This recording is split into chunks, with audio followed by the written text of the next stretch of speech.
My name is Cowley. I'm from Naotkmageanning First Nation, and I'm making a video about traveling. I think it's better for people to explore for yourself than just sitting around with skeptical views about a place or other people. I first became interested in traveling just a couple months ago. I came across some videos on the internet of people going to these cool big places. I want to travel because of all the fashion in other countries. Like in Japan, and there is a whole bunch of street fashion.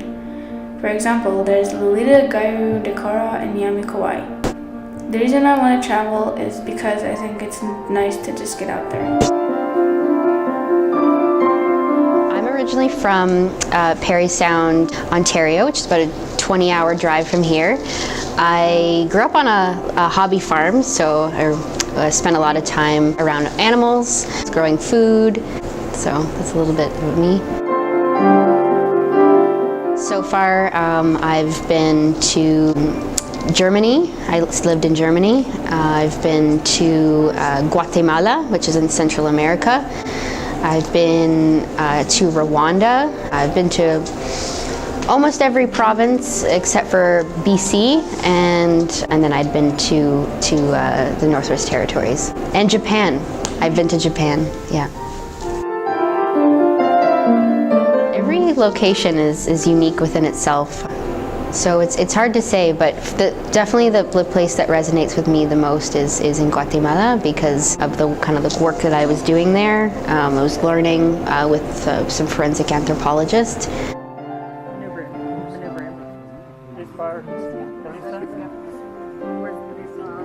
That's where all the ribs are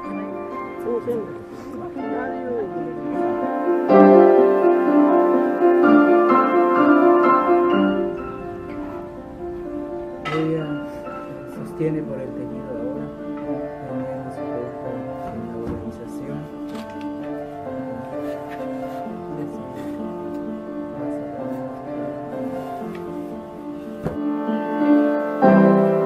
Often, when you're searching online, you'll get like the top 10 sites for one location, but it doesn't really tell you very much about what that country is or what that location is, and that's why it's really important to not just necessarily look at the top videos or sites, but to actually get to know more about like the history and the culture of the place that you're going to. But what did I know about them before? For example, Japan, I'd heard about Hello Kitty, Kawaii, and a lot of the lights and stuff like that, but also knowing it's also quite spiritual country as well.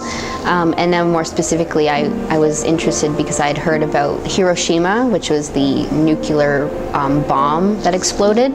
So I wanted to go there and give my own kind of commemoration to that. What was a very normal staple in Rwanda is that they boil bananas and then eat them. So often we just eat it as a fruit, but they eat it as like a dinner. So I was like, oh, this is interesting. If somebody's offering something in their home, just at least try it. Take the risk, and if it doesn't taste good to you, well then gulp it down and then politely say you're not really interested any further. I think it's more about cultural respect. I think the most important thing is particularly the type of travel that you do. Often people, when they go places, they just either are vacationing and they just go to sightseeing, and that isn't exactly the travel that is often the most broadening. It's when you put yourself out there to different opportunities, and that means kind of putting yourself off the beaten path. Made me see the bigger picture in things. If we don't take time to explore different locations, wherever you live can actually seem very like a bubble, and we think the whole world revolves around the place that we live in. But really, it's to realizing like there's such a bigger picture out there. If you ever listen to astronauts can tend to be the most philosophical people because they've left this planet and they realize that it's just us and that we're just one blob you know, and it's all of us. So often it's so important for us to realize like our differences, whatever little things we're going through, whatever conflicts or distrust of other people.